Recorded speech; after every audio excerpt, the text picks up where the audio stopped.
इस चैनल से जुड़े सभी विद्यार्थियों एवं अभिभावकों का गुड मॉर्निंग। आज बायोलॉजी का प्रथम अध्याय पौधे और प्राणियों में पोषण के बारे में दूसरा क्लास दिया जा रहा है। इसे ध्यान से सुनेंगे और समझेंगे। बायोलॉजी में फिगर महत्वपूर्ण होता है। जब फिगर बनाएंगे तब उसको ध्यान से देखेंगे, या फिगर को समझाएंगे तब उसको गौर से समझेंगे। इसके बाद आप कॉपी पर नोट करें। वीडियो पूरा से पूरा देखें। आप पूरा वीडियो नहीं देख रहे हो, कुछ वीडियो पूरा देखते हो, कुछ नहीं देखते हो। कहीं मैथ को देखते हो तो कभी साइंस को पूरा देखते हो। अभी बायोलॉजी को कल ठीक देखा, मैथ को नहीं देखा, तो वर्तमान में मैथ बंद कर देंगे। इसलिए दोनों वीडियो को पूरा से पूरा देखें, सुने, समझें और क्वेश्चन करें। तो आगे देखिए, हम लोग को nutrition in plant and animals के बारे में जानते हैं। कल आप लोग को न्यूट्रिशन के डिफिनेशन, पोषण का परिभाषा बताया गया था। टाइप्स ऑफ न्यूट्रिशन अर्निंग, उसके प्रकार ये भी बताए थे। हमारे दो के तहत, यानी न्यूट्रिशन दो प्रकार के होते हैं और उसके भी प्रकार दो होते हैं और उसके भी दो प्रकार होते हैं। कल आपको ट्रिच फैक्टर में फिगर के आधार पर, ग्राफ के आधार पर बताया गया था टाइप्स ऑफ न्यूट्रिशन। गौर से उसे देखें पीछे वाले वीडियो में। आइए हम बात करते हैं हरे पौधे पोषण पूरा कैसे करता है, पोषण कैसे बनाता है। आइए विद्यार्थी, पोषण सभी सजीवों के लिए अनिवार्य है। इसमें क्वेश्चन भी पूछा जाएगा कि सजीवों के लिए पोषण क्यों जरूरी है, हो सकेगा। तो इस प्रश्न का जवाब मैं आज ही बता दूंगा। आइए पहले हम इस पर बात करते हैं कि पौधे पोषण कैसे तैयार करता है, कैसे बनाता है, इसके बारे में समझते हैं। पौधे में बहुत सारे अंग है, या तो आप जानते हैं, जड़ है, तना है, शाखा है, फूल, पत्तियां, फल, बहुत विभिन्न प्रकार का अंग है। इनमें सभी अंगों की क्रिया भी अलग है, बनावट भी अलग है। क्योंकि 9th क्लास में आपने कोशिका के बारे में पढ़ा था। संरचनात्मक और क्रियात्मक इकाई को कोशिका कहते हैं। तो विद्यार्थी, पौधे हो या हमारे शरीर का अंग हो, सभी का बनावट एक जैसा नहीं होता है। आप अपने हाथ को अध्ययन करेंगे, गौर करेंगे, देखिए आप ही का हाथ भी इसी प्रकार से संरचना है। इसमें अंगूठा इधर है तो इसमें अंगूठा इधर है। आपको पता होगा कि संरचना की दृष्टि से देखने में तो भिन्न है, बनावट की दृष्टि से देखने में भिन्न है। तो पौधे के भी सभी पार्ट्स जितने भी हैं सब विभिन्न है, भिन्न भिन्न है और सबकी क्रिया भी अलग है। हम बात करते हैं उन भाग पर जिससे पौधे पोषण पूरा करता है। पौधे में पोषण पूरा करने के लिए पौधे की पत्तियां और शाकीय तना, वैसा तना वैसा शाखा जिसमें हरित लवक होती है, क्लोरोफिल होती है, उसके मदद से प्रकाश संश्लेषण क्रिया के द्वारा भोजन का बनना होता है। जिन पौधे की पत्तियां जितनी अधिक चौड़ी होती है, पोषण की क्रिया उतनी अधिक तेजी से होता है और तीव्र गति से होता है। जिन पौधे की पत्तियां छोटी होती है, पोषण की क्रिया, भोजन बनने की क्रिया उतनी धीमी गति से होती है। लेकिन जिन पौधे में पत्तियां छोटी हो लेकिन आबादी तो अधिक होती है, आबादी तो अधिक होती है, संख्या उसका अधिक होता है पत्तियों का। आप तुलना करते होंगे ताड़ का पौधा, ताड़ का पेड़, उसमें गिना चुना हुआ पत्तियां होती है, लेकिन कितने आकार के होते हैं ये भी तो आपको मालूम होगा। आप नीम या पीपल के पौधा भी पेड़ को देखा है, उसके अपेक्षा में कितने छोटे होते हैं, लेकिन इसकी आबादी कितनी होती है। कहने का मतलब ये हुआ कि कुछ ऐसे पौधे हैं जिनकी पत्तियां तो बहुत बड़े हैं परंतु उसकी आबादी बहुत कम है। कुछ पौधे ऐसे हैं जिनकी पत्तियां का आकार छोटी है लेकिन उसका आबादी बहुत अधिक है। लेकिन कुछ पौधे ऐसे होंगे जिनमें पत्तियां होते हुए भी पोषण की क्रिया अपने से पूरा नहीं हो पाता है, तब पोषण के लिए दूसरे पौधों पर निर्भर होता है। वैसे पौधा को परजीवी पौधा कहते हैं, दूसरों पर निर्भर रह कर करके अपना पोषण पूरा करता है, अपना भोजन पूरा करता है, तो उसे हम विषमपोषी पौधा कहते हैं। हम इस चैप्टर में आगे उसका भी वर्णन करेंगे, परिभाषा भी देंगे। परिभाषा तो बोल ही दिए कि वैसे पौधे जो पोषण के लिए दूसरे पौधों पर निर्भर करता है उसे परजीवी या विषमपोषी पौधा कहते हैं। इसका उदाहरण में भी बताएंगे। अमरबेल, अमरलता, डिस्किडिया ये सब परजीवी है, कुछ दूसरे पौधों पर निर्भर करता है और कुछ कीड़े खाकर अपना पोषण पूरा करता है। आगे में हम बात करेंगे। तो अभी आपने सुना कि जिन पौधे में पत्तियां जितनी अधिक चौड़ी होती है, प्रकाश संश्लेषण की क्रिया उतनी अधिक होता है, अर्थात उसमें पोषण की क्रिया उतनी अधिक होती है। अब यहाँ पर भोजन बनाने का काम क्लोरोफिल, हरित लवक के मदद से होती है। पौधे भोजन जानते हैं कि स्वयं बनाता है और बनाने का मुख्य कारण क्लोरोफिल है। क्लोरोफिल की उपस्थिति में पौधे सूर्य का प्रकाश की मदद से अपना भोजन बनाता है, इसलिए पौधा को स्वपोषी कहा जाता है। विद्यार्थी, यह क्लोरोफिल निम्न वर्गीय और उच्च वर्गीय पादपों में अलग अलग आकृति को देखने के लिए मिलता है। जब इसे माइक्रोस्कोप, इलेक्ट्रॉन सूक्ष्मदर्शी इत्यादि की मदद से देखी जाती है, तब निम्न वर्गीय पौधों में हरित लवक की संरचना यानी बनावट जो होती है सी के तरह, एबीसी, सी के तरह, फीता के तरह धागे नुमा रचना, ये होता है निम्न वर्गीय पौधों में। जबकि उच्च वर्गीय पौधों में हरित लवक की संरचना अंडाकार, बेलनाकार, ऐसी संरचनाओं में उच्च वर्गीय पौधों में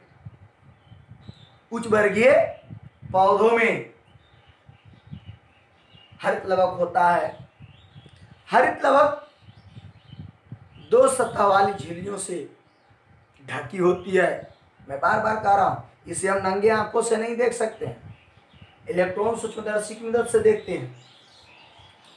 दो सतह झिल्लियों से ढकी रहती है, जिसमें एक को बाहरी झिल्ली और एक को अंतर झिल्ली कहते हैं, तथा इसके अंदर जीव द्रव भरा रहता है, जिसे उस जीव द्रव में जो खाली जगह होती है उसको स्ट्रोमा कहते हैं। इसके अंदर विभिन्न प्रकार की रचना होती है हरित लवक के अंदर। इसमें आपको ग्राना मिलेगा, थाइलेकाइड मिलेगा, प्रकाश संश्लेषी कण मिलेगा। जब फिगर बताएंगे तब आपको समझ में आएगा कि इसकी संरचना कहाँ कहाँ क्या क्या होती है। आइए हम पहले इस प्रश्न का जवाब लिखते हैं कि पौधे में पोषण क्रिया कैसे होती है, समझाएं। फिर दूसरा लिखेंगे हरित लवक की संरचना पर प्रकाश डालें। देखिए विद्यार्थी, आपके सामने पौधे में पोषण की क्रिया कैसे होती है उसके बारे में आपको पहले समझाया गया है और उसी को लिखा गया है। पौधे की हरी कोशिकाओं में मुख्य रूप से क्या क्या आता है? हरी कोशिका में दो आता है, एक पत्ती और एक शाकीय तना। देखिए लिखा हुआ तना में हरित लवक या इसी को क्लोरोप्लास्ट नामक रचना पाई जाती है। जिस पौधे की पत्तियां अधिक चौड़ी होती है, जब प्रकाश की किरण उस पर आपतित होती है पत्तियां पर और शाकीय तना पर, तब उसमें उपस्थित ऊर्जा की अधिक मात्रा में क्या करती है? अवशोषित करती है और जमा करती है। और जमा करने के बाद उस संचित ऊर्जा को परिवहन उत्तक आपको आगे बताएंगे कि पौधे में दो प्रकार का परिवहन उत्तक होता है, एक फ्लोएम और एक जाइलम। उस द्वारा पौधे के विभिन्न भागों तक इस ऊर्जा को पहुंचाया जाता है, जिससे पौधे को पूर्ण रूप से पोषण प्राप्त होता है, ऊर्जा प्राप्त होता है। तो ये था आपके प्रश्न का जवाब। क्वेश्चन है विद्यार्थी, सुनिएगा। हरित लवक की संरचना पर प्रकाश डालें। देखिए ये क्वेश्चन है, मैं इसको फिगर के माध्यम से आपको समझाता हूं। देखिए विद्यार्थी, हरित लवक की संरचना मतलब बनावट आपके सामने फिगर बनाया गया है। आप इस फिगर को ध्यान से देखेंगे, समझेंगे। मैं कोशिश करूंगा आपको यहाँ इसके माध्यम से समझाने को। प्रकाश संश्लेषण क्रिया में इसकी भूमिका अहम होती है। हरित लवक के चाहे उच्च वर्गीय पौधा हो या निम्न वर्गीय पौधा हो, दोनों में इसकी संरचना भिन्न होती है। आइए हम निम्न वर्गीय पौधा के पहले बात करते हैं कि निम्न वर्गीय पौधा में हरित लवक की जो संरचना होती है कप के तरह होती है और सी के तरह होती है, सर्पिलाकार होती है। ये सभी निम्न वर्गीय पौधा में होती है, जबकि उच्च वर्गीय पौधा में आपको बताया गया अंडाकार होती है, बेलनाकार होती है, लेकिन उसे माइक्रोस्कोप से देखा जाएगा तो उसकी संरचना में से यह जो दिख रहा है, इसको आप गौर कीजिएगा। यह सबसे पहले दो झिल्ली से बनी होती है। सबसे बाहरी भाग दिख रहा है ना, दो परत में बनी है।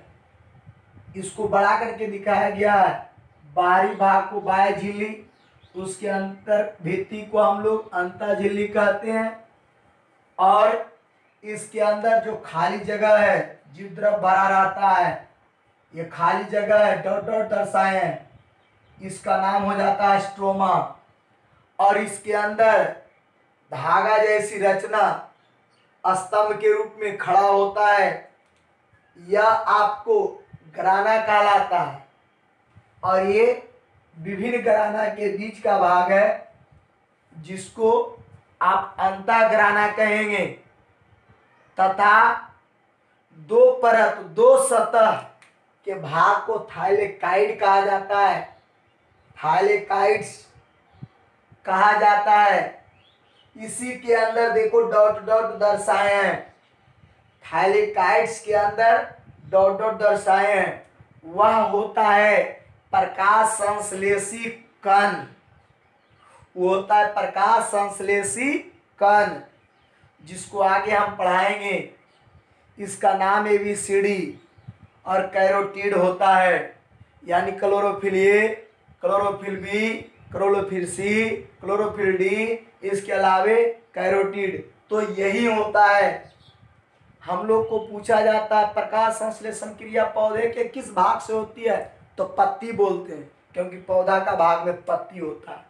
यदि पत्ती से पूछा जाए तो आपका जवाब होगा हरित लवक, और हरित लवक से पूछा जाए तो जवाब होगा थाइलेकाइड्स, और थाइलेकाइड से पूछा जाए तब जवाब होगा प्रकाश संश्लेषी कण। क्योंकि प्रकाश संश्लेषी कण में जो ABCD आपको बताए उसमें सबसे ज़्यादा प्रमुख होता है A। वह सभी पौधों में, हरे पौधों में पाया जाता है, क्योंकि यह सूर्य से आने वाली लाल किरणों को अवशोषित करता है, जिसमें ऊर्जा की मात्रा सबसे अधिक होती है, और नीलों को भी अवशोषित करता है, परंतु उसमें ऊर्जा की मात्रा कम होती है।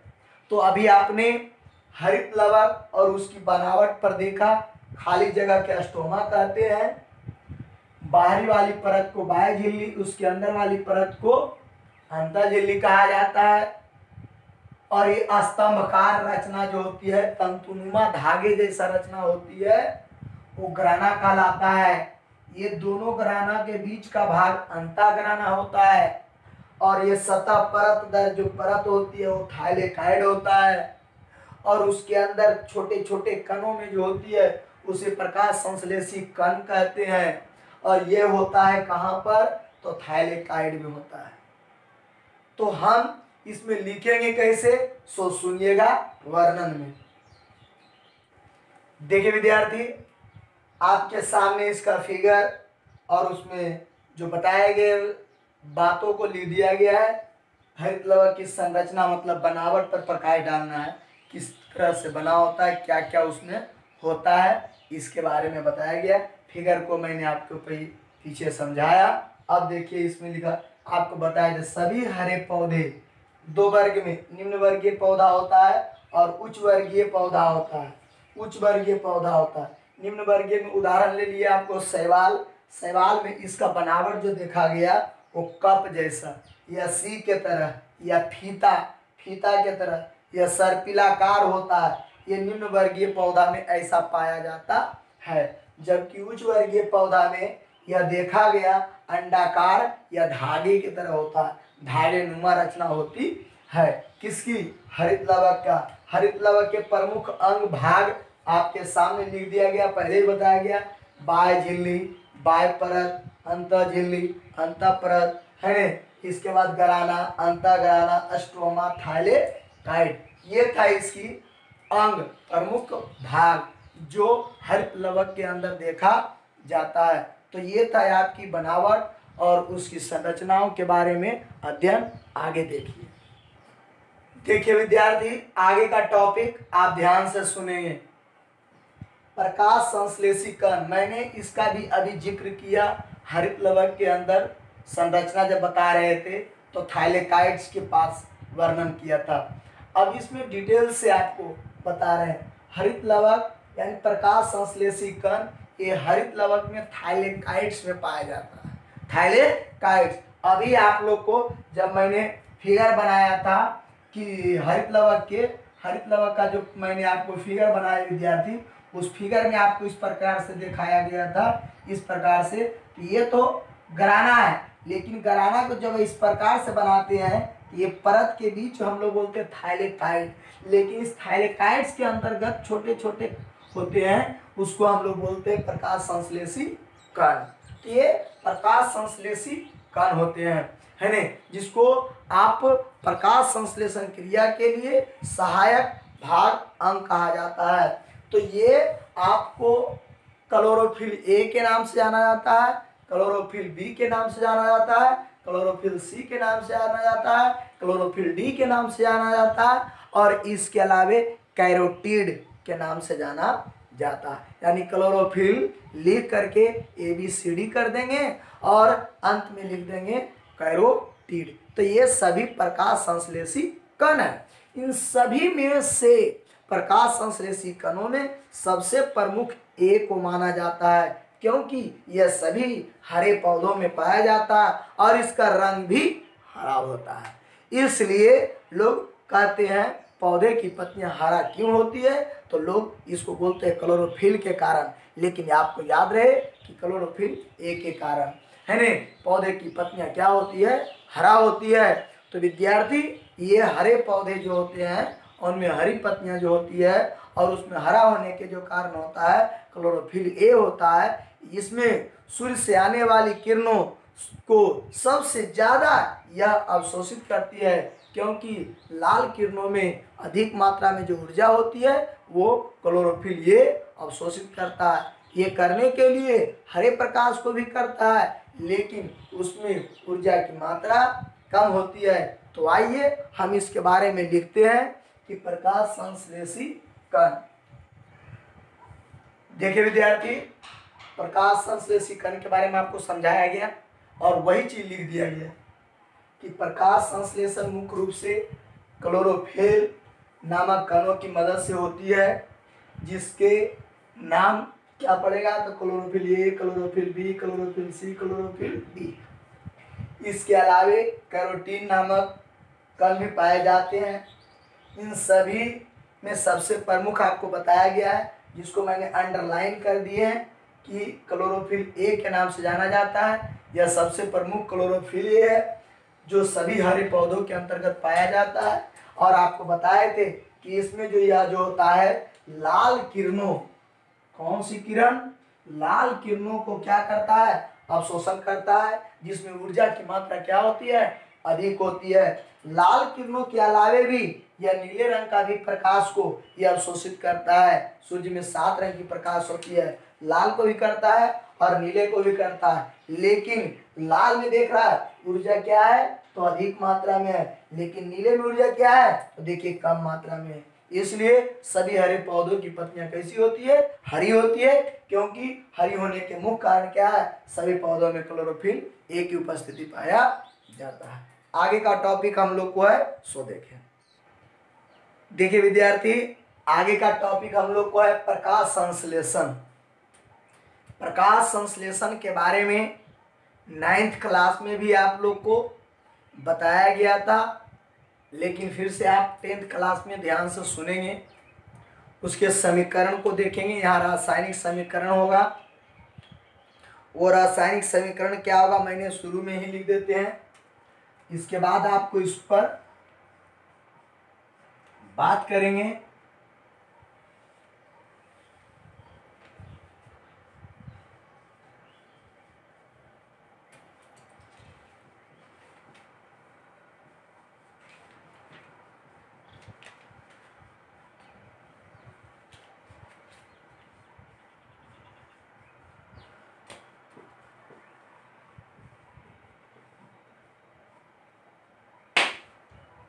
देखिए विद्यार्थी, आपके सामने प्रकाश संश्लेषण के समीकरण को लिख दिया गया है, जैसा कि आप बोर्ड पर देख रहे हैं। बैलेंस कर देंगे आप लोग को केमिस्ट्री में पहला चैप्टर में खूबसूरत से, खूब सुंदर तरीके से संतुलित करने के लिए मैं बताया है।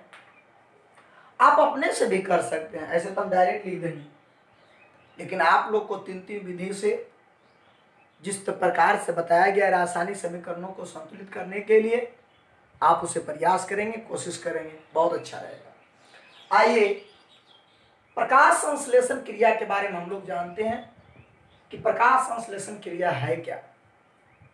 प्रकाश संश्लेषण क्रिया क्लोरोफिल मतलब हरे पौधे, यानी प्रकाश संश्लेषण की क्रिया हरे पौधे में होते हैं। और प्रकाश संश्लेषण की क्रिया सूर्य के प्रकाश, ये प्रकाश कोई दीपक लालटेन नहीं, इसके लिए सूर्य का प्रकाश अनिवार्य है।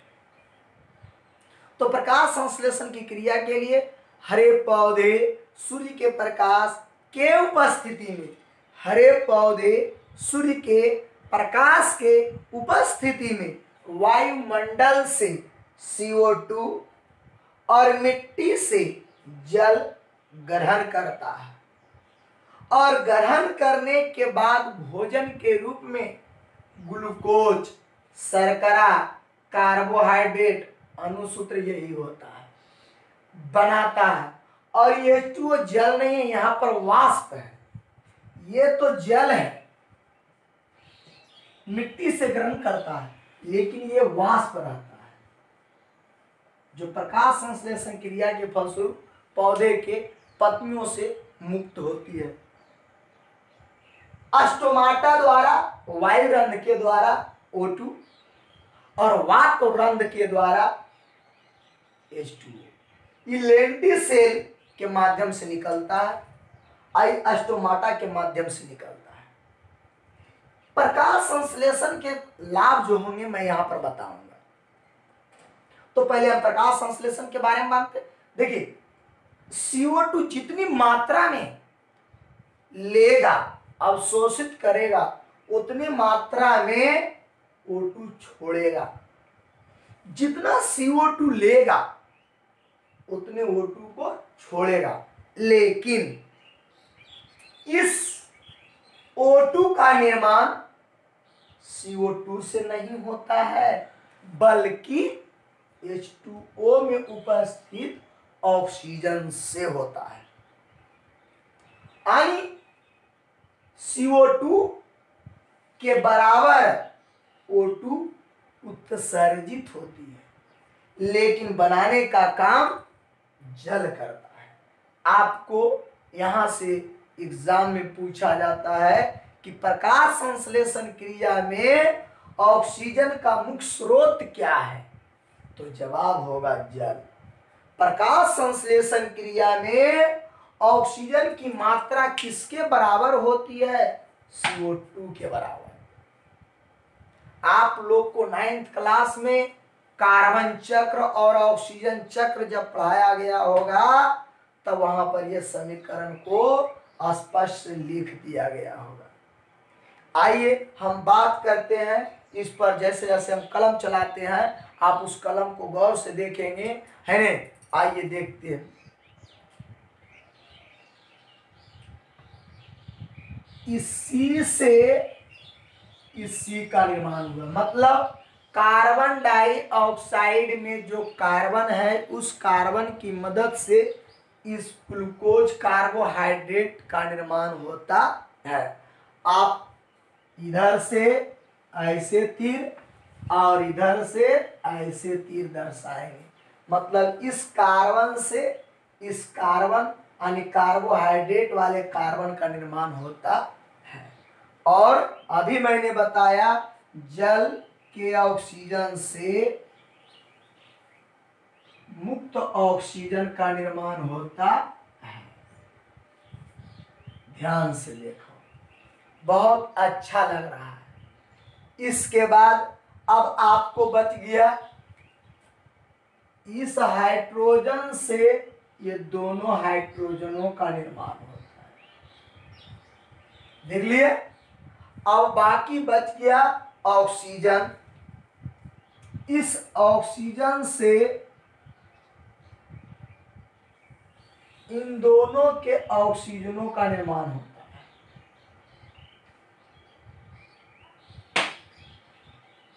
याद रहेगा, ध्यान से देखेगा।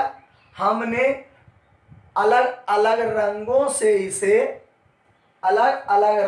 से इसे दर्शाया है।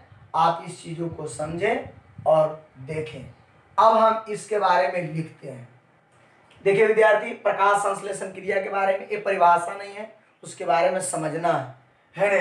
हरे पौधे वायुमंडल से CO2 को ग्रहण करता है और उसके बदले O2 छोड़ता है। यानी ये ग्रहण करेगा और ये छोड़ता है। और साथ ही साथ जल को भी ग्रहण करता है, और जल जो ग्रहण करता है, लेकिन जिसके बराबर ये O2 का निर्माण कौन करता है? जल करता है। मैंने पहले ही बताया है कि प्रकाश संश्लेषण क्रिया में ऑक्सीजन का जो स्रोत है, वायु का जो स्रोत है, वो है जल। यानी जल से क्या बनता है? ऑक्सीजन बनता है। लेकिन इस ऑक्सीजन की जो मात्रा होती है वह CO2 के बराबर होता है। यानी CO2 5 लीटर तो O2 भी 5 लीटर। जितना लीटर ये रहेगा उतने लीटर आपको O2 रहेगा। तो ये था प्रकाश संश्लेषण की क्रिया है। इसके बारे में आपको पहले भी बताया जा चुका है कि ये छो 12 क्या है। तो रासायनिक समीकरणों को संतुलित किया जाता है। आपको रासायनिक अभिक्रिया में पहले चैप्टर में डिटेल से 3 प्रकार से रासायनिक समीकरणों को संतुलित करने के लिए मैंने बताया है, ध्यान से देखें, उसे भी दोबारा रिपीट करें। पढ़ाई में जब तक आप रिपीट करते रहेंगे, पुनरावृत्ति करते रहेंगे, मस्त रहेगा। किसी तलवार को रख दीजिए तो दिन प्रतिदिन बहुत दिन के बाद उसका धार नष्ट हो जाता है। और यदि भोथर तलवार को रखते हैं, उपयोग में करते हैं, चाकू छुरी को उपयोग में करते हैं, तो धीरे धीरे उसका धार नया बन जाता है। आप अपनी दिमाग रूपी इस तलवार को जितना उपयोग करेंगे उतना धारदार होगा।